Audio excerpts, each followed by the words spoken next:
to the Dean Von Music podcast show, coming to you live from Las Vegas, Nevada. In this exciting episode, we have a very special guest, a legendary band who shared the stage with rock and roll icons like Ronnie James Dio, Dokken, Y&T, Winger, Lynch Mob, Rat, Mr. Big. We're talking about Livesay. Looks like today is the day. Demons look to the spirits. Incarnation will hold. A five-piece, all-original, melodic progressive metal band hailing from the Northeast. With 5 incredible albums under their belt, Livesay has carved out a unique place in the music world, and we'll be diving deep into their journey and sound. Your character's fading away as you look for emotion. The Holy Spirit will In this exclusive interview, we'll also be showcasing the beautifully produced video for their song Walk Away.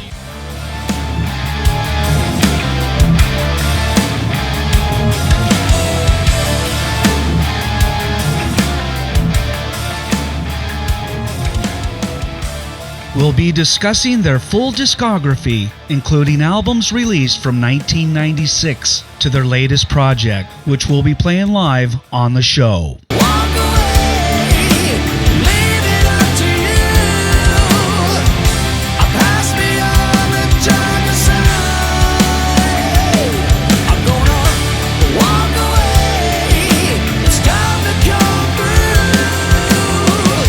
I pass beyond the darker side. Too many times it's happening to me.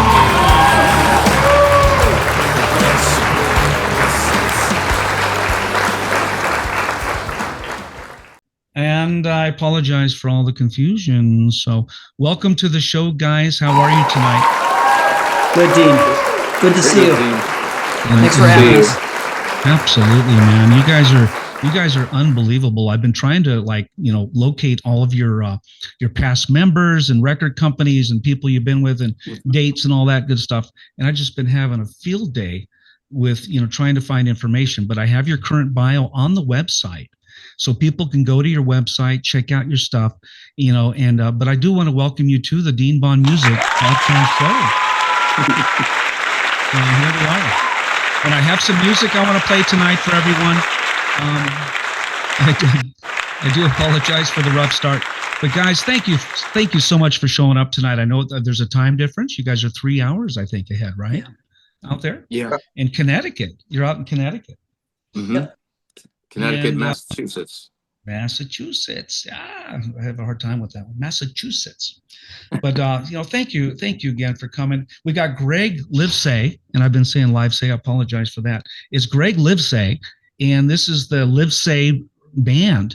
And we have the keyboard player with us, the drummer with us, and we have Gregg Livesay. He's the founder, guitar player. We have Bobby, who's the drummer. He's the good-looking guy you see on the commercial. And Mark Ethier, he's the keyboard player, and he's pretty phenomenal if you haven't heard him. A little reminiscent of like Dream Theater, some of these big bands with the big keyboards and big sound. I really love it. And Gregg is probably one of the best guitar players I think I've seen in a long time. I'll tell you, it's unbelievable what you can do, Gregg, with those fingers of yours. You're just amazing. And Thank you. I'm sure you've heard that a few times, but I'm going to go full screen here. Gregg, tell me a little bit about the band, what you guys got coming up, and what we're in store for tonight. We do have the video queued up and a couple songs, but do you want to talk a little bit about the new band and how it got together? Yes, we do have a lot going on. Right now, we're in the studio recording our next record. We're going to be shooting a video for one of the songs at the end of June up in New Hampshire. 2-day shoot for that.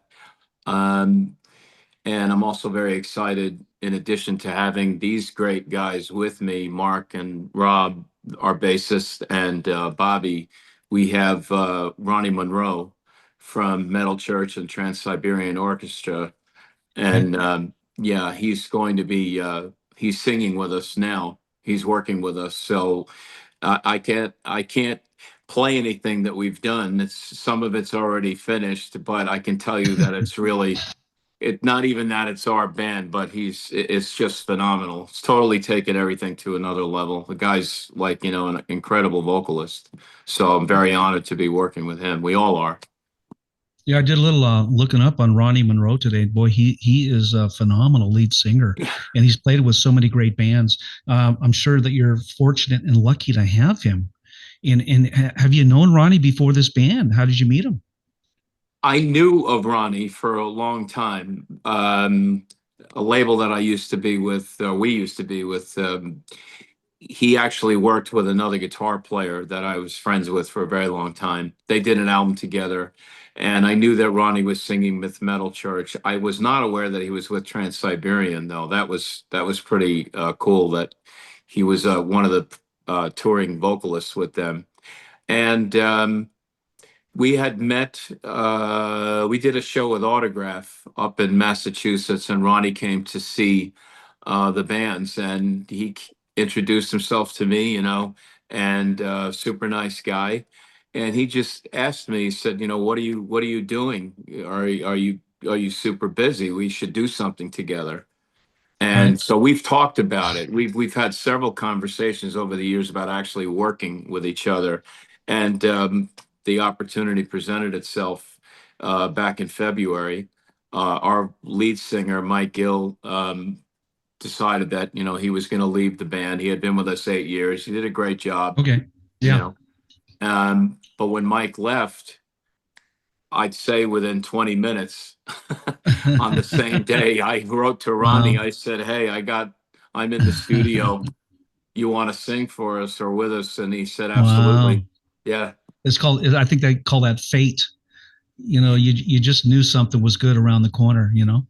Well, I'd be lying if I said I did know. Right. Yeah, I Yeah. was obviously, Mike Gill had been with us for 8 years, and he was great, and I really loved Yeah. working with Mike. But look, things happen. This is part of it, and I was lucky. I would say that we were fortunate in that Well, respect. Twice. the big talents like to stick together too. So he wanted to play with you as well. It wasn't a one way, right? He wanted to be with No, you. yeah, yeah, he absolutely had said, we should do something together. We had Yeah. spoken last November about working together. Right. Um, so yeah, it's been discussed quite a bit and finally happened, and it's great. I can tell you that what's coming out is pretty incredible. And I'm not saying it because it's my band. It's just that everything is just banging on all cylinders now with him. He was like the missing piece, I think. I got you. Let's go back a little bit. When did you start Livesay? The whole band. I mean, let's go back to the very beginning and just kind of run me real quick to current if you can. I started the band in February of 1991. That's how far back I go with this band. Ah, And I okay. have done nothing else but this band. That's awesome. Nothing else. And, we've done a lot of records over the years, played with a lot of big bands, played a lot of places. We did some festivals, things like that. We've been around a while. Yeah. Um, been signed, shopped ourselves around, been with a label for a little while, left, gone with another label, left, just trying to find the right fit for us. That's all. And, I feel now this group of guys that I have, and I've had a lot of them, and they've all been Mhm. great, even Yeah. though some of them have left, and we might have been angry at each other at the time, but they're all great musicians. They're all great guys, and they all gave a lot to this band. Every one of them did. But the guys I have now, they're fantastic. Bobby and Mark and Rob, they're really just super positive guys, and they have their act together. They're hungry. They love to play, and it was so refreshing for Yeah. me to have that because I've been through some rough times. Believe me, it's I'm been sure you tough. have. Well, being a Yeah. musician in today's environment, or even back in the 80s and 90s, it's not very easy to break through the ceiling in the music business, even when you're a very talented artist, getting songs out and just getting them. The whole business is very, what I don't want to say corrupt, but it's very, you know what I'm saying? It's challenging because who you know at the right time, the timing's everything, and you could be the greatest artist in the world and still not break through the ceiling. And I know so many great artists. You're one of them, and you have had some success. Actually, I was looking you up today, and you've played with some phenomenal players. And I know that there's something coming up for you real quick here, Gregg. And I think that little things like this show will get your music out there, and people want to know what you're doing now. And that's why I do the podcast show, to bring everybody up to date. And this phenomenal band behind you here, I'm talking to Bobby down there.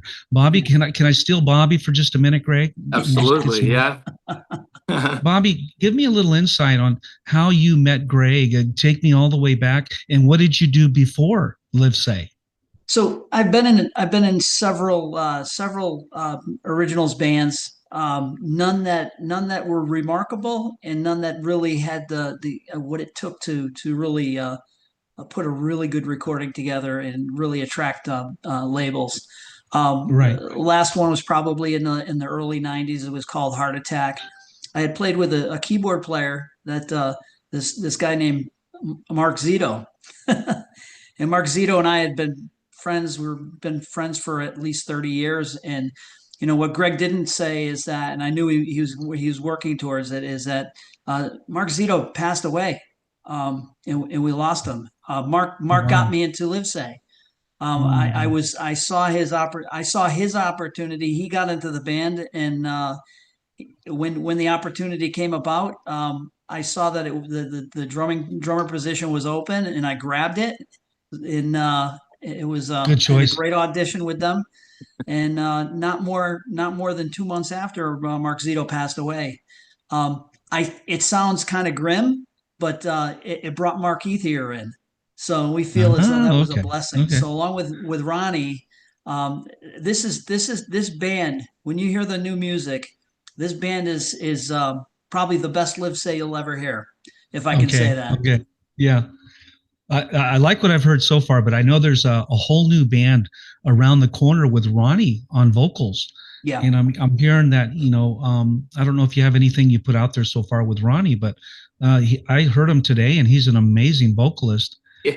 Nothing against the one you have now, or the one you had. Well, but, let's put it this way. We were in a studio a few weeks ago, and there's a soundproof room, and he broke the soundproof room. We could hear him through the wall. Yeah, he's got such a powerful voice.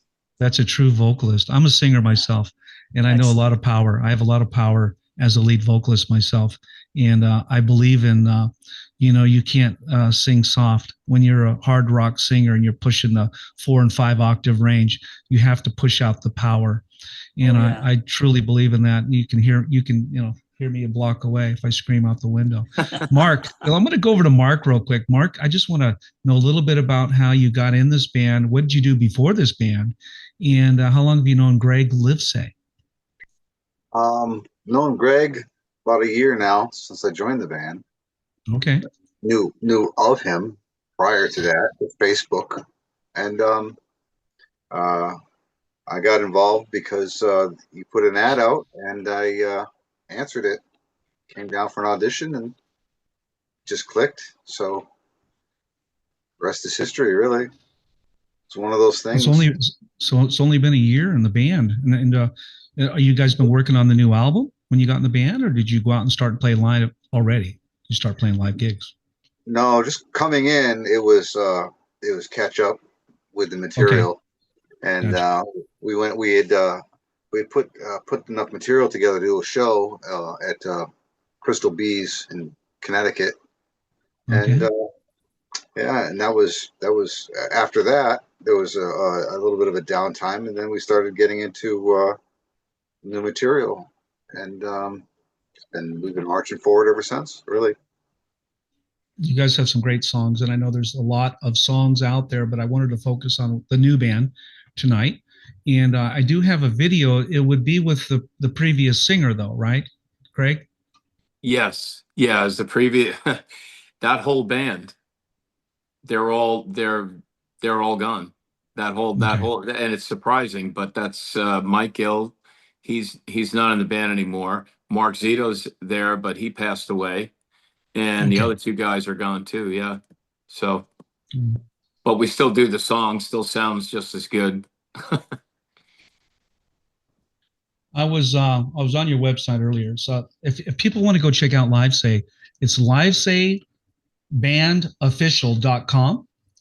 And if you want to go Yes. see the band, if you want to go to the website, if you're out there listening to this podcast show, they do have merchandise. They have their albums for sale. They have videos, which I'm going to look at right now. And one of their newest songs, I believe it's one of your newest, is "Walk Away." Is that right, Greg? Yeah, it's pretty new. And it is one that's they have a video out, and I wanted to play it for everyone just to get an idea. Who, if you've never seen Livesay play live, the audience, you're going to be pretty amazed at this video. So I wanted to play it for the audience. Hold on, let me get it for it. Oh, there it is. I'm going to crank it up a little bit. Is that okay? Yeah. I'm going to turn it up. So everyone just check it out. This is Livesay. This is one of their new songs, "Walk Away," with the new band and the previous singer, which it's pretty awesome. I love the video. I love the production. You guys look great up there. So let's go ahead and play it. Here we go.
tell me a little bit about that song, Walk Away. When was it written, Gregg? And was it written with these guys, or was it written prior to this band here? I had actually written that song years ago, Okay. and I didn't use it, and I had this, I was sitting on my computer, I was going through some files, and I said, I think I can use this, and I just kind of finished writing it and sent it out. And, Mike Gill wrote the lyrics, and, Okay. it was just one of those things that worked. You get those songs that everything just flows pretty simply, That Can was I one ask of what them. that song? Can I ask what the song is about? I mean, Uh, I mean, there's many meanings to walk away, right? Walk away from a job, a relationship. yeah, well, I am. You probably have to ask Mike that question. I wish I could call him and ask him. Uh, Oh, I'm just, yeah. I'm like the guy who flies on the airplanes, but I don't actually fly the airplane. I write the music, but I don't write the lyrics. So, I Now, mean, I guess well, you can interpret anyway. I know, you're right. Walk away could mean a lot of things to a lot of people. I mean, when I listen to the song, first you think of relationships, then I think of jobs, and then I just think of life in general. Just walk away from the situation, right? But Yeah. what a great tune, man! And he sings it very well. Now, Ronnie's going to be singing that song when he comes back into the band. Is that right? Well, I mean, we're recutting actually one of our other songs. Okay, And he's going to be singing that. Yeah, we have yet to talk about putting a set together with him, but it's our plan to do that. I have to see what he gotcha, wants. I mean, the gotcha. guy can sing anything, Oh, I can and imagine. Yeah, yeah, yeah, yeah, so yeah, yeah. definitely the stuff we're writing with him now, plus probably the select heavier stuff that we've done, it would probably be something that he'd want to do. So Um, are you writing all new songs with him as well? oh All yeah, yeah, brand new? yeah, Okay. yeah, brand new, yeah. And he'll be a part of the writing as far as lyrics and He's vocals? he's doing all the lyrics. Yeah, Okay. he said to me, "Do you have lyrics for these songs?" And I said, "No." And he said, "Okay." And he just, a couple days later, he's like, "Here Yeah. you go." Yeah. Well, if he's as talented as the rest of you guys, which I know he is, I'm sure you're going to have some phenomenal songwriting, the collaboration between you and him, and with Bobby and the keyboards. Oh And, yeah. you definitely got enough talent. You're surrounded by enough talent. And one of the things in my career, in the music career, is I had so much talent around me. It made it really fun and easy to play. I didn't have to work at anything really. I just came in the studio. Guys, I have a new song. Everybody would sit down and it would be done in 10 minutes. Yep. And we would just start playing it, and it was like always great. It was always great. And I think Yeah. that comes with experience in the music business. I've been playing for 45 years. My first single, I was 14. So I think experience plays a big role in music, especially, when you're playing with other people and knowing their character and their personalities and getting along with the band members is probably number one, right? Really, that's the hardest part. That's the hardest part. It's not getting It along. is. It's not getting along. I always say this, and I always say this too. Every interview I've ever done, the hardest part of the Yeah. business is keeping the band together. Keeping Because the it's band together. yeah, I mean, we all know the business is tough, right? It's like I know Right. if I'm jumping in the pool, I'm going to get wet. It's a given. Right. But the Right. band, keeping 5 people happy who have 5 different personalities, lives, that is the most difficult thing. And this is why Yeah. I think it was the guy from the Eagles that said every band is like 15 seconds away from breaking up. And it's true. And it's not just Yeah. us, it's big Yeah. bands, huge bands. You read about it all the time. You look at Don Felder and the Eagles, right? I mean, Yeah. at some point, I'm sure he would have liked to have stuck around, but he didn't get along with, what was it, Don Henley, I believe, or was it Glenn? Yeah, and it was money. He felt like they should be paying him Money, more. yeah. Which I can And understand. Don's playing out here in Vegas, by the way, Don Felder. Oh, is he? Oh, great. Oh yeah, Wow. he's got a residency down here in Las Vegas. And I Yeah. noticed the other day, and of course he's playing some of the Eagles tunes. But you guys, are you guys going to ever come to Vegas anytime soon? Have you thought Sure. about Well, I am at the end of July. it? Okay. Oh, you're coming out here to hang out. Yeah, I'm coming out there to hang out for 4 days, but we'll go anywhere, you know. I Yeah. mean, we've Have you played here at all? Have you no, played we here? played in Colorado. Came out Okay. to Colorado, played in Illinois, Chicago. We were doing some festivals, you know. Did a Wolf Den Fest out in Colorado a few years back. Okay. Stuff, you know. We'll go anywhere, you know. Go anywhere, do anything. Yeah. First, you got to clear all the tribute bands out of the way. There you go. Tribute bands have become such a thing, right? Oh, Yeah. my. And they're playing Yeah. like songs by bands that are still alive. Yeah, yeah. Fucking Kiss tribute bands and shit like that. You know, Leonard Skinner. What the fuck? You know, but it's crazy because Las Vegas loves tribute bands. I guess because they can't get the real thing. You know, when COVID hit, they weren't available. They couldn't get them. Yeah. It's not only Las Vegas. You know, Texas is big on tribute bands right now. Huge. Oh, Austin, Texas is, yeah. It's they're That's huge. awesome. You know, I wanted to go over here to your keyboard player, Mark Ethier, and your keyboard player. Now, you got into you about a year ago, Mark, and are you guys going to come out with like another music video with you in it playing keyboards? Absolutely. Yeah. Okay. It's in the works right now. I want to see you up on stage ripping it up. Tell me about your setup. I got a lot of musicians who love to watch the show. You know, on a technical side, what kind of keys are you playing back? You got like a Hammond B3 stuck back there somewhere? Tell me what you play. No, right now I play on all Korg Chronoses right now. I have two Korg Chronos. One's 88 key. Yeah. Yeah. All the 88 keys. Is that weighted? The keys are weighted? Oh, on yeah. that? Yeah. I love the Kronos. Yeah, that's a badass keyboard right there. No, I know that one. And I've got a MIDI now. I'll play the old Roland guitar, the Axis. First one that came out. It just seems to be more versatile and friendly to use without, you know, too much confusion, you know. And no, I got you. It can get Yeah, it can get over, you know, top heavy, you know.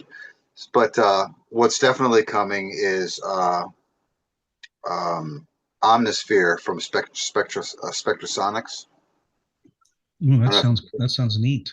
Neato. Yeah, it's you know, us as crazy. we're on the edge of technology with keyboards. You know, we get the latest digital technology and all that. And with guitar players, you know, they're still, you know, still cranking out the old analog gear. And I noticed, Gregg, you were playing a Fender. Was that a Fender Strat you were playing? Yeah, that's a 71 Fender Strat that I've been playing since 1988. That's been my main guitar. I just love that natural wood grain, and you know, you still got your like the neck is just worn. You know, I love that old. And I have a friend of mine who's a blues player. He loves the old Fender Strat. Yeah, that guitar has been through a lot with me. It was given to me actually by a very dear friend of mine, and who insisted I stop playing Kramers and play a real guitar. That's what he told me. He said, "Get rid of those Kramers. Yeah, I want to give you a real guitar." And he you know, gave isn't me that funny? Like the Les Pauls and the Fenders, right? Yeah. You know, we're getting back to the. Do you also play a Les Paul? The Gibson. I owned a Les Paul like back in the 80s, and I didn't really own it. I actually borrowed it, you know. No, I played Flying V's. I used to think Flying V's were the ultimate in the 80s. That's all I played. Loved them for the reach. Then I got into Kramer Stage Masters. And then from the Stage Master, I went to the Stratocaster. And you know, the Strat is not an easy guitar to play. It's very finicky. But no, that's why when I see you play, I'm like, wow, he's doing that on a Strat. Because it would be so easy to do on an Ibanez or a Jackson or some of those. Yeah. Where the action, you just like barely touch it and you're flying through the neck. Yeah. It's challenging to play it, but it sounds like no other guitar if you can get it right. You know, that's why I love it. Yeah, Strats just sound unique. So, Well, but that's a true talent. That's a true talent. well, there's obviously a lot of people who play them, and they all sound, Bonamassa or Eric Johnson, any of those guys all play Strats. Eric Gales, any of those people, Malmsteen, Uli Roth, they all play them. There's a reason why. So a lot of the other guitars that I hear, they kind of like all sound the same. Like the 7/8 string guitars, they're all, there's no distinction on the tone with those things. I mean, to my ear, nothing against them, but I just, Strat's just a different animal. That's what Jeff Beck said.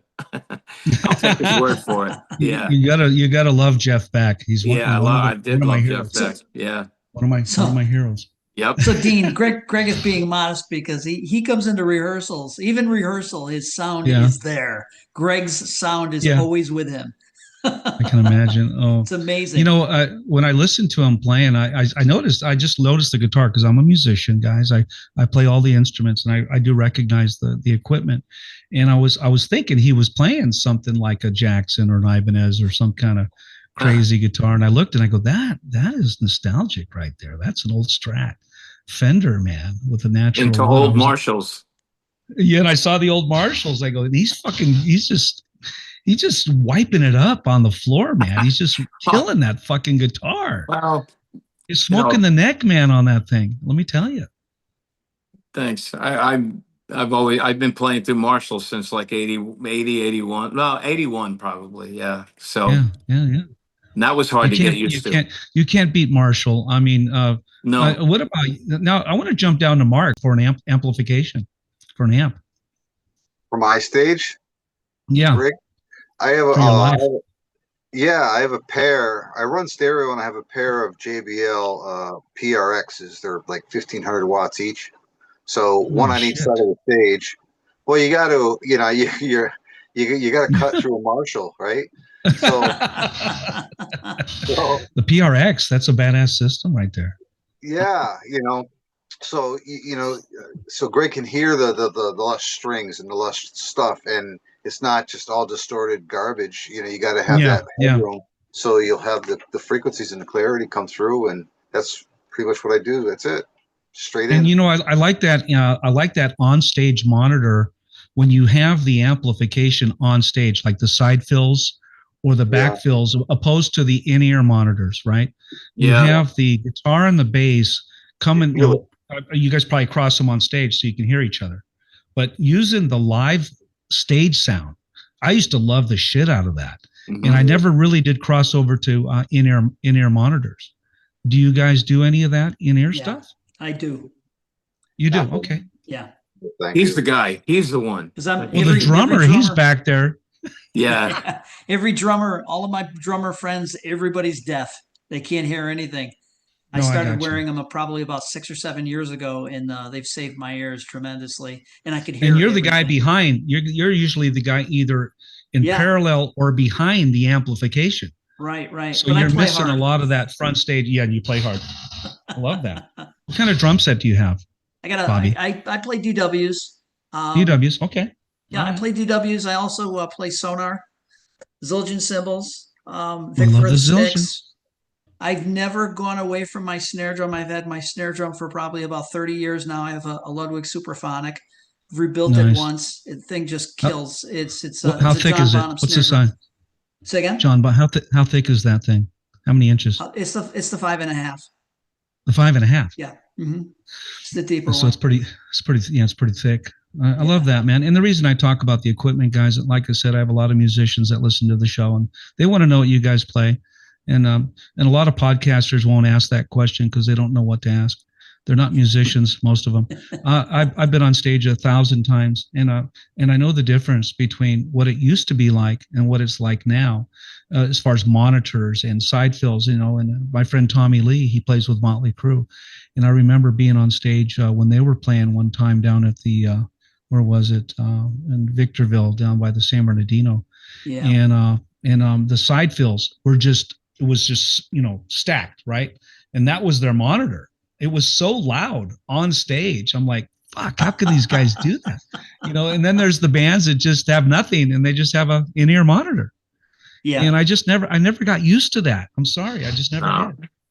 It's not the Yeah, same. I mean, it's definitely different. It wasn't overnight that it was comfortable. It took a year, 2 years to really Yeah. get comfortable with it.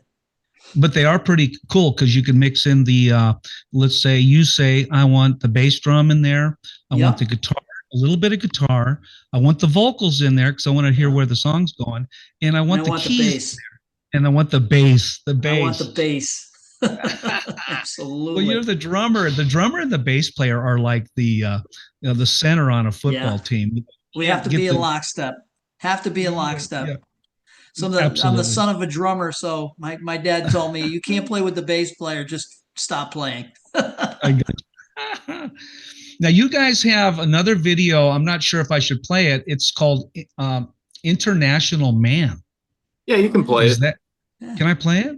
Yeah, it's sure. just I only see a couple videos on your website. Is that It's right? commercial. That's commercial, Livesay. It's okay.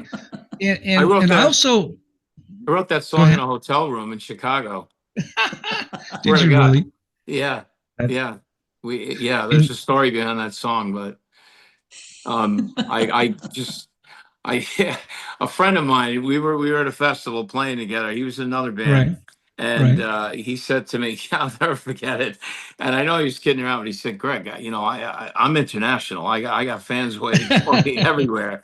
And he goes, half kidding around. And I was like, oh, that's pretty cool. So I went back to the hotel and I was like, I'm going to write a song and I'm going to call it The International Man. International Man. International Man. Yeah, because like I'm international. I got fans from all over the world. I was like, oh, okay. Yeah. So I wrote it in like 5 minutes and it's probably one of the more commercial things I've written. But that came together quick. There's nothing wrong with being a little bit commercial, Greg, because that's the one that pays the bills. True. You remember when Rush came out with Tom Sawyer? Yeah. Rush had like 10 albums prior to them really getting recognized. Oh yeah. On a commercial level, they had 8 to 10 albums out. They came out with Tom Sawyer, and all of a sudden, they're the biggest band on the planet. Yeah. Yeah. Neil Peart, all those guys. So sometimes you have to back up a little bit and write a commercial song and let so the world can sing to it and understand it, and then go back to do whatever the hell you want. But I believe in doing commercial songs. I'm a commercial writer. Oh yeah. Let me see.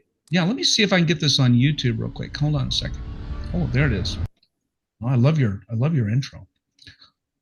You got some great graphics going on there.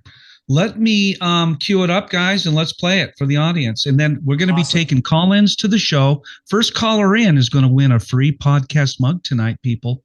So log in to the Dean Von Music podcast show and be the first caller in. And I will send you a brand new Livesay, podcast mug. So we're gonna play the music video. Here we go, guys. Let's play it. Here we go.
It's the only guitar player that can change guitars in the middle of a solo. I like that. I even changed outfits. Yeah, exactly. God. That's insane, guys. Truly magical. That is insane. What a great song. I'll bet you had fun doing that. Huh? Yeah. And the audience was getting away. They don't have to clap so long. You know what I'm saying? They don't have to clap all the way. Gregg, some unbelievable guitar work going on. Now, tell me a little bit about that video. You had to change guitars in the middle of it. What happened? Well, you know, that video was supposed to be shot by a crew, okay? But Right. that's what I was told. But the crew was never sent. That is, you know, and I never got an explanation. It was like, oh, they're coming, they're coming, they're coming, they're not coming. Yeah, they're not coming. That was from the record company. So they said to us, look, can you shoot some shots of some video of yourselves around your area, you doing the solo, Mike singing, whatever, and give us some live footage, and we'll intersperse that or intermix that with stuff that we have, and we'll put it together. And I was like, okay. I said, that's not exactly what I had in mind, but if that's the best we can do, then we'll do it. So that's how that video ended up the way it is. That's not the way we intended it, but that's what the record company put out. And I was, you know, very grateful, you know, but not how it started out to be. I got you. What a fun video though, just for entertainment value, you know. But you know, I get lost in your guitar playing. You're just so incredible.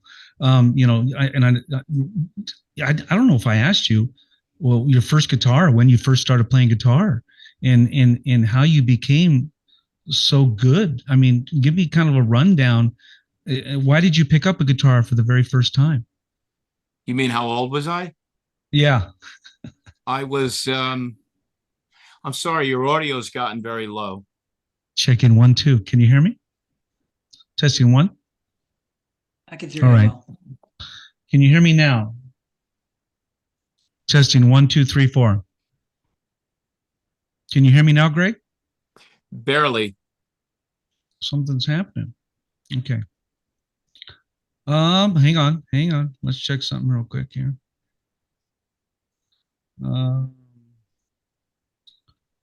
Sometimes, let me see if you can you hear me now? I can hear you saying it, but it's very faint. Very faint. Yeah, can you that was weird. It's like all of a sudden you just went really low. Can you hear the audience? Yes. Is the audience loud or quiet? A little louder than you. Okay. The audio's good with me too. Yeah. Can everyone turn else? Up your volume. Can you guys hear me? Mark and Bobby, can you hear me okay? Can hear you fine. Okay, maybe you need to turn up your speakers or your headphones or earpiece a little bit. But what a great song. I wanted to go back, if you can hear me now. Yeah, I can hear it. Well, I can work with it. Okay. I don't want to yell because I'll redline on my side and it'll be jacked up. Going back, you had an earlier EP. It says new EP Scars, and we're going back. I'm actually looking at a interview you did on Sleaze Rocks, and you had a track list: Crusher, Walk Away, God of the Arena, and Scars. When were those songs put out? And was anybody in the podcast tonight part of that? Well, the answer to your second question is no. They Bobby and Mark weren't in the band yet. We put that out about, I believe it was 2022. I had written those songs years ago. They were other songs that I had that were just in my files. And a couple of labels I was with, well, one in particular, I would have never sent those because they just weren't the type of music that the label was looking for. So I knew that was going to be a lost cause. So I just kept them. And once, you know, we talked about it and I said, you know what, we're just going to do an EP. I'd like to get these songs out. So we did that, you know, and Sleaze Rocks picked up on it and they really liked it. You know, they picked us top 10 for that year. You know, Very number cool. 8 actually. Yeah. So Well, that's pretty awesome. You know, just to get recognized at that level. You know, it was and personal satisfaction for a lot of reasons. Trust and me. you know, like I said earlier, I could go back, and you guys have a long history. All of you do, and Gregg, especially you, and you know, we could spend all night talking about the history of Livesay. But what I want to talk about is coming up next. You guys have a new album you're working on, and you're probably in the studio right now, I'm guessing, with the new band and with Ronnie on vocals. And let's talk about what you have planned in the next, let's say, 6 months to a year with the new vocalist and this new band. Well, as far as like, you mean as far as like what we're going to be doing with Ronnie? I mean, we're recording. We have 2 more songs to do. Okay. We're going to be going back into the studio soon. The studio that we were recording in, we knocked 2 songs out. We knocked a couple songs out, and then Hatebreed came in and took the studio over from the month of May until like the 8th of June. They're called Hatebreed. So we were locked out. Yeah. Those bastards. They're fucking, I hate those guys. But studio's Those great, fucking guys. and the engineer there, Nick Belmore, is phenomenal. He's a drummer, Okay. also touring musician. He's a great engineer, and so we're going to be going back in there to finish this thing up. And in the meantime, like I was talking about earlier, we're all going up to New Hampshire for a 2-day video shoot for a song that's titled "The Unknown Soldier," which is, it's a phenomenal song, and Ronnie penned the lyrics to that, and it's going to be paying tribute to, well, his brother, who did 3 tours in Afghanistan. He was inspired to write it because of that, but also we're paying tribute to all the veterans, you know, past and present. Very nice. And it's a special song, but it's a great song, really is. And thanks to all the veterans out there. Yeah, absolutely. And thanks for mentioning that. I want to thank all the veterans and all of the military servicemen around the world that are protecting us and giving us our freedoms that we have today.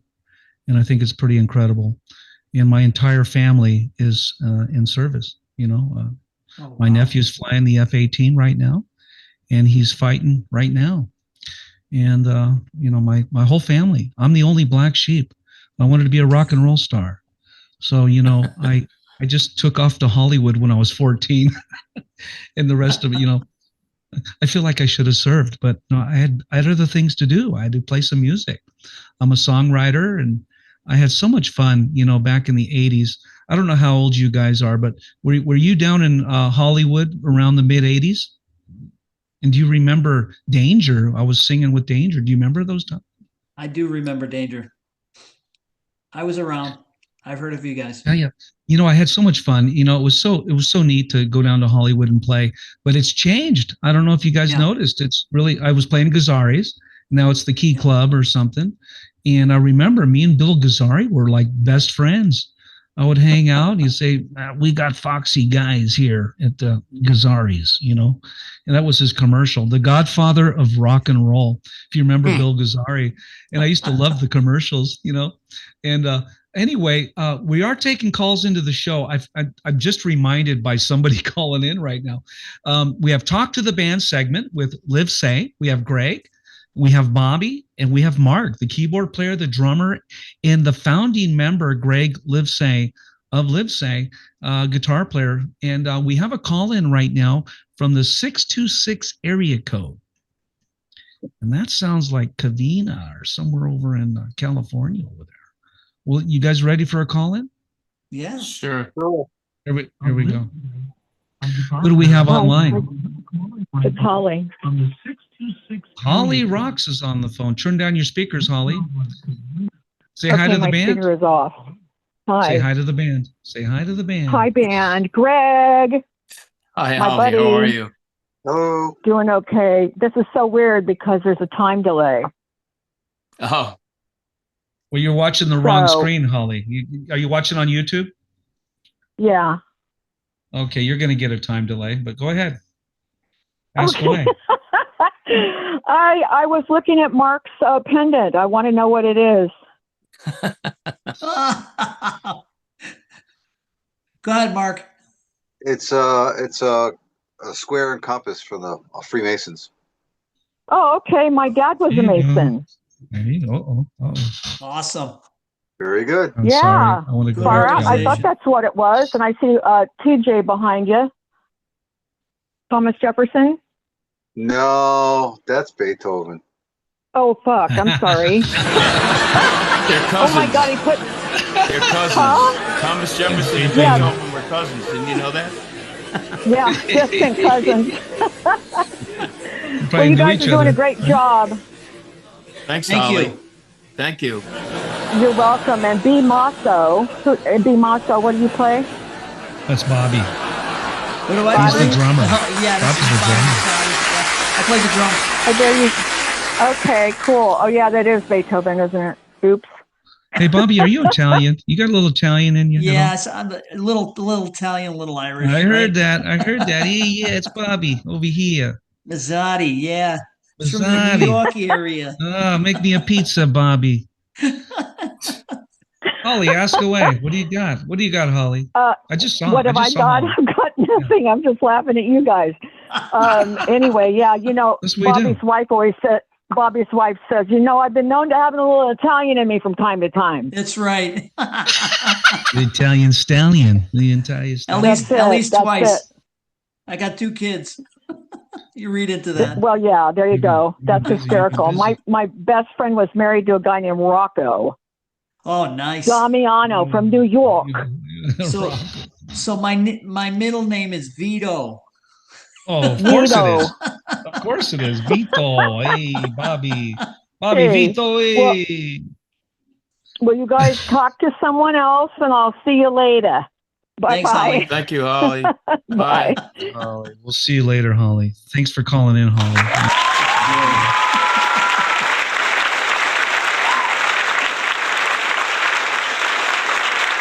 So There's some funny that's from shit San going on. Gabriel Valley, From California. Gabriel Valley. Yeah. Holly, she's fun. She came down here to Vegas and we all went to dinner a couple nights ago. And we were Nice. talking about you guys. Your ears were probably burning. And Holly's a lot of fun. She's a very hardworking individual, and she works hard for her bands Yes, as well. she's a sweet lady for sure. She really is super nice. Yeah, love Holly. And I do some work with Red Raven and her. I do some of their graphics and things like that. We're doing a new music video. I just did one with Mark Bowles. He was singing on it. A song called Stay. Really good song. And that was done by Red Raven and Guilherme G. Costa, the guitar player. I don't know if you know him, Greg. Yes, I spoke to him. I think I did an interview with him a few weeks ago. Super nice guy. Yeah. He totally is. I love G. Were you on Crash TV out in Brazil? Yeah, Crash TV. Yeah, Crash yeah. TV. Yeah, that was cool. Yeah. You guys have been doing this stuff a long time, so there's probably nothing I could say that you haven't done. You know what? I always like to ask the bands. Well, first of all, I want to announce the phone number because someone said on chat, we don't know the phone number. So call into the show, people. Talk to Livesay. The area code is 669-444-9171. Country code 1, area code 669-444-9171 in the USA. There is a barcode on the screen if you want to scan it to get all the numbers around the world. And the meeting ID to get in is 702-927-2226. 702-927-2226. Write that down. Call into the show. Talk to Greg. Talk to the band. Talk to everybody. Talk to Bobby. Talk to Mark. And ask them anything you want that nobody's ever asked them before. It always gets kind of twisted when I have somebody call into the show and they go, well, tell me about your love life. I'm like, what? We had a fun show last week. We had a call in and the guy was just turning red. It was the guitar player. And it was a girlfriend of his called in and said, tell me about your new girlfriend or something. He just fell apart. But, you know, it's always fun to have people call in that know the band, that actually know the band. And from your hometown, from Connecticut or wherever they're from. I love to hear the call-ins, people who actually have seen you play and can boast about you. on the podcast show.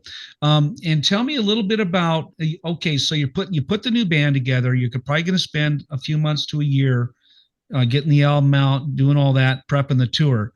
Do you have any idea when people can see you live coming up in the next year?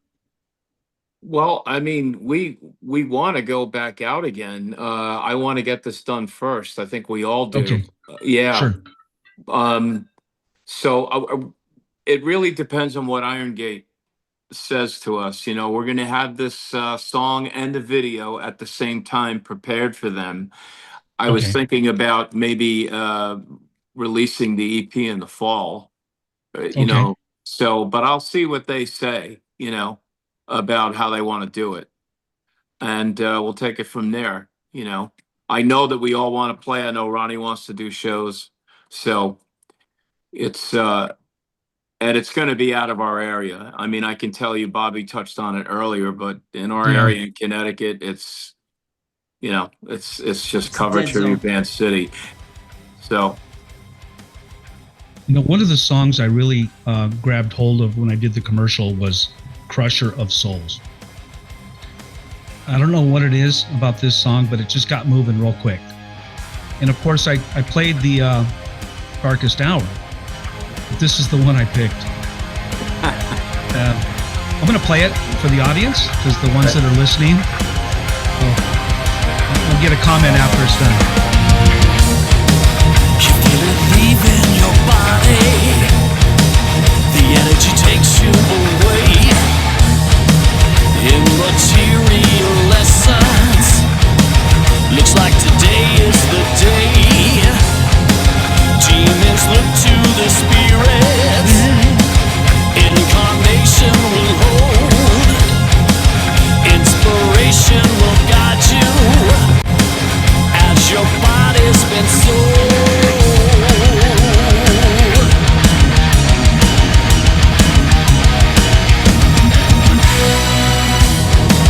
Your inner spirit is broken. Your character's fading away as you look for emotion. The Holy Spirit will stay. Yes, love the drums. Inspiration has risen. Immortality rise. The intensity hits you right by your side. I will crush your soul when you rise to the top of the sky. You will not deny. Spirits lift you to open your eyes. I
Holy crap. That's some amazing shit right there, guys. That's a kick-ass tune. That guitar playing and that drumming and like everything is out of control, man. It's out of control. You guys are phenomenal. I mean, the drumming, I'm a drummer and I'm a keyboard player and not a guitar player, nowhere near Gregg, but that guitar playing is just out of control, guys. And how do you keep it? How do you keep it all without going crazy? How do you keep it commercial, Gregg? When you know you can just rip the shit out of the guitar and you got to come back down and bring it back down to earth. Is that challenging for you as a guitar player? My feeling on it is I've always believed that you can write songs like that and do a great guitar solo, but it's got to have a beginning, a middle, and an end. And you have to play for the song. You know, I don't approach solos as a laundry list of techniques. Like Right. I'm gonna do arpeggios here, then I'm gonna do tapping here, I'm gonna strings here. I don't work that way. I go for I go for the notes. What notes work here? I hear the melody in my head, and then once I figure out what I'm gonna do, then I figure out the best way to convey that. But I don't force techniques on songs. If it happens, it happens. If it doesn't, it doesn't. But beginning, middle, and end. Say what you gotta say and get out. You know. There's a million guys out there that are just, you know, playing a million miles an hour. You got like Stevie Vai and Yngwie Malmsteen and Love them. Stevie Vai. They just get so lost, man. They get so lost in the soloing, you know. I love them. I have the ultimate respect for them. But you and me and us here, we appreciate it as musicians. But the average person, it's like a car alarm. Within 15 seconds, they hear it. They're like, "Wow!" And then it's like fade into the background, and they're like, "Oh, that was really good." You can just tell, you know. Yeah. Well, what you're doing is I'm not losing the commerciality or the melody of the song. I'm not losing the hook. I'm not losing the body. You can do both, but not all guitar. You can do but not all guitar players can. And I'm just being objective. I played with a lot of guitar players, and not all of them can reel it back in and bring the band back in again, because the guitar player really is the kind of one of the foundations, other than the bass and the drums. The guitar player, and you are the only guitar player on stage, is that right? Yeah, I've always been the only one. Yeah. So you're covering the rhythm, the lead, you're covering all the parts in between. And so that means that you have to have a phenomenal bass player and drummer to cover the in-between parts, which allows you to go off the rails again. If you didn't have that back line, you wouldn't be able to do that. And you want to know where I learned that from, where I saw that it was possible to do that, was Frank Moreno and Mahogany Rush. Frank Moreno, who I idolized when I was young, he was the guy that I learned from, that showed that you could do that. If you're an accomplished player, you can do it all. Yeah. And that guy did it all. You know, I mean, sang, played guitar, all the rhythms, soloed. He was unbelievable. And I always idolized him for that. Not only was he a phenomenal player, the guy was a monster player, still is, but just what he did it all himself. And I said, wow, this guy's doing everything. And that's what I learned a lot from him. You know, and whenever I see like a 3-piece band like Rush, and I see what with the sound that they can make with three guys on stage, and Geddy Lee, Neil Peart, and guitar player, I forgot his name. You mean Alex Lifeson? Alex Lifeson. Lifeson. I mean, what a phenomenal! You know, I saw them at the Greek Theater down in L.A. And wow, I'm like, you got to be kidding me. And you guys remind me of like a Rush, you know, where you really are like a 3-piece. You know, you got guitar, bass, you got keyboards, which is cool, but not all the time, right? I mean, you probably don't have keyboards. Mark is a monster keyboard player. He's being very quiet, but I'm telling you, Mark, I call him the professor, but he is an absolutely incredible pianist and keyboard player. He really is unbelievable. I mean, he's just, I'm just scratching what the guy is capable of. But he's been the first guy when he'll come down to practice and we'll go over stuff and he just bangs it out immediately. I'm talking like solo stuff, harmonies, layering. So a lot of times, and I'm a keyboard player, a lot of times we're like the icing on the cake. He is absolutely. But at the same time, we're also the foundation. Like 100%. When I was playing with Timothy Gaines, he was my bass player with Stryper, and I had Joe Reggiatore from Featherstitch. If you're going back in the day, Joe Reggiatore was my guitar player. Tom Hardy was from Stormer. He was the lead singer, and I was the keyboard player, 12-string guitar player, electric guitar player, backup vocal for No Stranger. Wow! And Timothy Gaines was my bass player, and me and Tim, we've been friends for a long time. But when I got to play with Tim and Joe and Tom, and oh my God, it was like Styx times 2. And we had the harmonies. Oh my God, me and Tim were over in the corner. I had 5 keyboards, I had my 2 guitars, and then we would come out like Tommy Shaw, Styx. I'd come out and do the 12, and then Joe would just, rip on the guitar. He wasn't like a Gregg Livesay, but he was a very good writer. He had a part in Great White's song "Save Your Love," and if never heard the story, sure, that was one of their biggest hits. Yep, and Joe Reggiatore wrote that song, and that was in court litigation for many, many years, and they finally paid him out.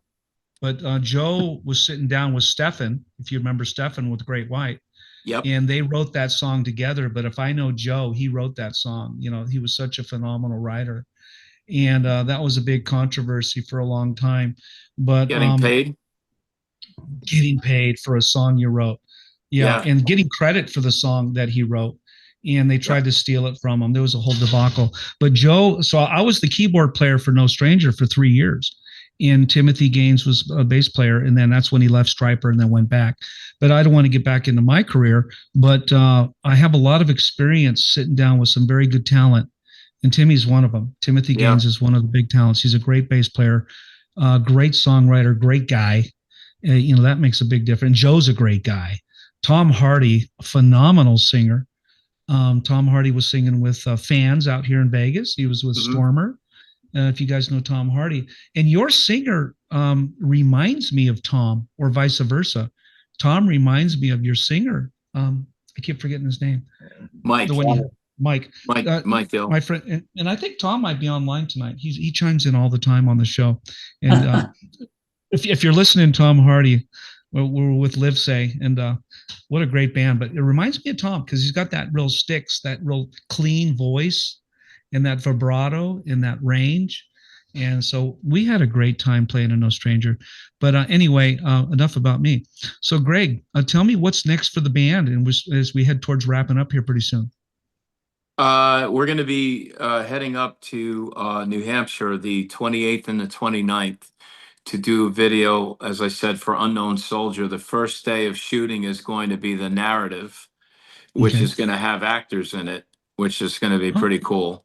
And then second day, the second day is going to be us shooting us. And I have to tell you something, that walk away video that you played, we went through that song, miming that song or lip syncing that song. We did it like 38 times. Okay.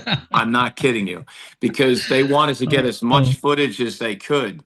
And we were supposed to be in a different part of that building. But when we got there, the place that we were going to set up for the shoot, they loaded a whole bunch of boxes in the area that we were supposed to shoot. So we had to abandon that. And where we ended up was that's an old boiler room to a factory. Okay. Wow. Yeah.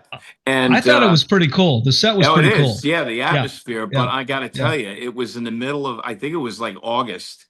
All right. And it was like 110 degrees in that room. Yeah. We were like wringing wet. Yeah. It was really, really. So I'm hoping that this next shoot will be a lot more comfortable, but that's coming up. And then I'm really excited to let, for everybody to hear this stuff with Ronnie, because I think it's amazing. Yeah, I don't have any pictures of Ronnie to pull up on the screen tonight, but give people a little idea what Ronnie has done in his music career. And I did look him up today. He's done so much, but give the audience a little preview of Ronnie, what he's done and where. what he's done? Well, I mean, he was the lead vocalist for Metal Church, you know. Metal Church. Yeah, and Was he Stet played. Howland? Was Stet Howland was drummer, wasn't he, for Metal I Church? believe so. Yeah. As a matter of fact, Ronnie, if you want to look him up, he did the Wacken Festival in Europe with them, and there's a Okay. huge there's footage of Ronnie singing for them, and it's just amazing. That's real. Yeah. That was like the first footage I ever saw of Ronnie, and then if you look him up with Trans-Siberian, he's on there too, doing one of the principal characters. But he's Okay. been Vicious Rumors. You know, I think he was with Thin Lizzy for a while. You know, he's done. A lot of people know Gosh. who Ronnie is. Yeah, he's pretty much a legend. I could probably do an interview with Ronnie. Oh yeah, one-on-one. but he's so super humble though. You know, it's funny. Yeah. Like we did this song and I sent him the bounces and I called him up. I was like, dude, do you have any idea how friggin' good you are? I said, listen to this. And he was laughing. He's like, oh, thank you, bro. He goes, nah, he said it's just, when you have something like that and you're used to yourself every day, I guess you kind of get used to it. So it doesn't have an impact on your own self as it does to other people. Yeah. You know? Well, yeah. And your ego doesn't run away on you. No, not at all. He's not like that at all. He's so totally humble about it and always appreciative, you know? Yeah. And he's been around a while, but talk about a seasoned pro. Like I said, came into the studio that day and he was done in less, maybe an hour and a half. He just came and blew those songs out, knew exactly what he needed to do, wrote all the lyrics. I didn't have to tell him anything. I just gave him the songs. That's just experience, and that's being professional. And the guy's a true legend, you know, as a vocalist. And a total pro. And a total pro. Yeah. Like yourself, and like the guys you're with now. Both Mark and Bobby are pros as well. And I can tell just by looking at them. I could just tell. Looking at them, look at Bobby. He's a stud. Bobby's a stud, and so is Mark. And you know, in my own mind. In your own mind, you know, and it's funny because I put your picture up front in the commercial because the drummer is always hidden in the back. You know, I gotta bring this guy's picture out front. So I brought it out the front, right, so people can see your pretty face. You're my best friend, Dean. You're welcome. Love it. And when it's on the internet, it's there forever. So you'll be like 20 years later, you'll look back and you go, "There's that guy. There's that beautiful face again." You'll be like 90 years old, right? 20 years. Wow. Oh, you guessed my age. You know, and somebody told me that when I do an advertisement, which I don't do any commercials. If you noticed, all my shows are commercial free, and that means that I'm broke. I just don't make any money. But what I wanted to say was, when you do something on the internet, as long as the internet doesn't blow up one day and it's gone, you're there forever. You know, this podcast will be there forever, and it's going to go out onto 50 different podcast streaming sites around the world. And people will be able to go back, you know, and look at this. You know, I'm not kidding. You know, as long as the internet sticks around and somebody doesn't blow it up, we'll be able to go back and review this. And now you guys are going to be doing some more stuff, which I'd love to have you back on the show when you get the album done, you get the tour all set. I would like to have you guys back with Ronnie would be great. Just get the whole band just to talk to the people, say, we're getting ready to go on tour. We got the new album out, blah, blah, blah. So I know it's a little premature right now because you guys are right in the midst of getting this thing going again. Right, Gregg? I mean, you're right. We're wrapping up the album part of it soon. So then the video, and then we'll be ready to go. Yeah. I want to make sure that we have everything set to go when we go. And then the next step is to put the show together, start getting ready to play. Yeah. So. And tell me about the show real quick, Gregg. When you guys head out on tour, are you going to be looking for acts to open up for, or are you going to be the headliner right out of the gate? And we've done both. We've been headliner, and we've also opened up for a lot. So it's not particular to us. It's really that depends on the venue and the promoters. Sure, really, sure. I got you. They usually dictate policy. Yeah. And I'm looking at all the bands you've played with. Dio, we got YNT, who I've played with actually, Dokken, Winger, you've got Lynch Mob, Rat, Stryper. Both rats. Both rats. When they were suing each other.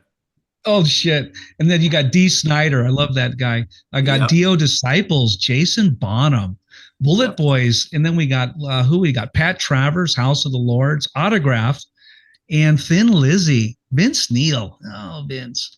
Sebastian Bach, Quiet Riot, Michael Schenker, Danger Danger.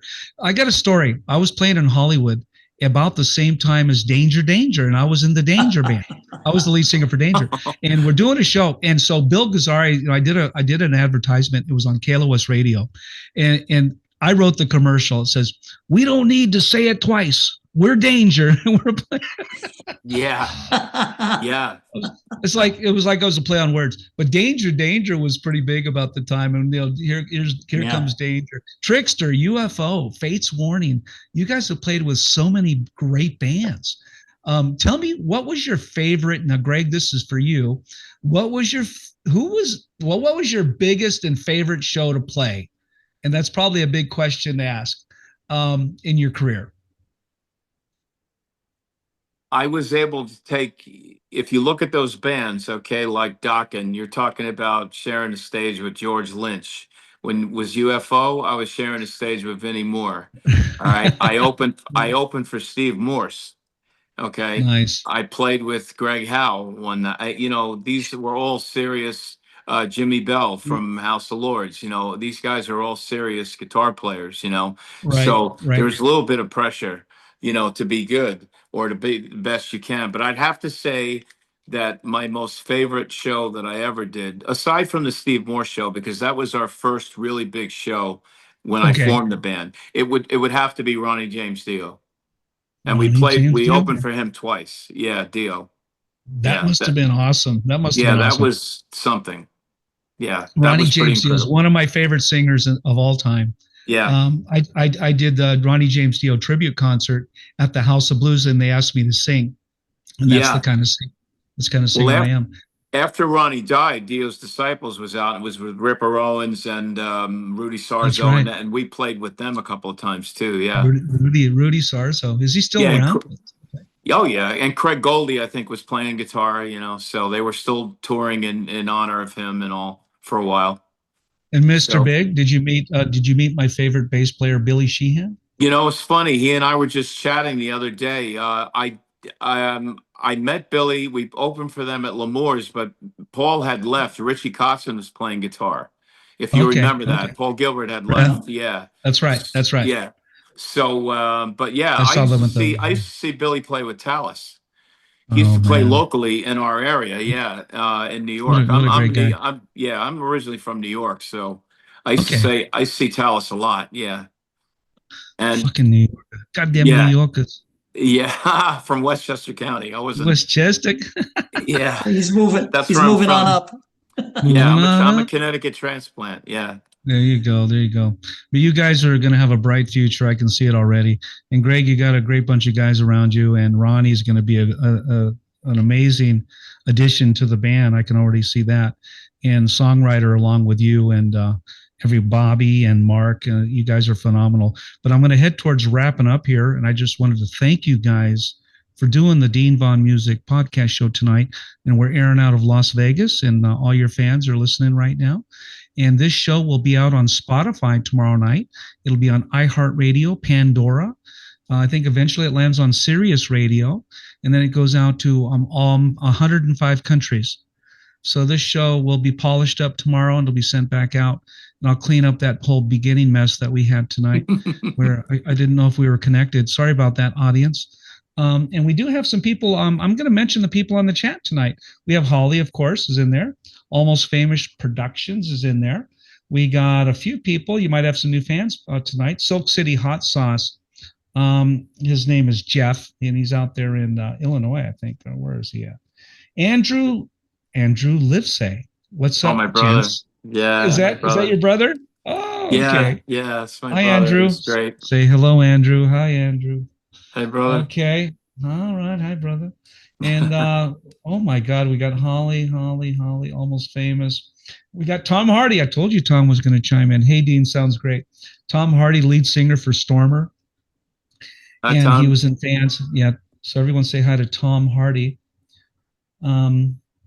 we just have, there's people listening all around the world, even on the live show. But when this goes back out, guys, I'm going to showcase your video that we played tonight. And the other song, is there any other videos that are out there that you wanted to maybe play for the audience tonight? I know you mentioned earlier that we were probably pretty good with what we had. Gregg. Yeah. I'm looking forward. That's what I'm Okay. and I'll be very excited to get you that video, the new one that we're doing with the new guys. Yeah, that'll be the one you want to see. Yep. Do me a favor, send it to me. I'll do a little promo for you. 100%. Yeah. Thank you. Absolutely, guys. And I want to thank you guys for doing the show tonight. It's been my honor to meet you, Mark Thank you for Ethier, having us. to meet you, Bobby, you Nice to Italian meet you, stallion, you, and Gregg Livesay. And and again, I want to apologize for saying Livesay. It's Livesay. That's all right. I've been called worse. We So call have I. them all that.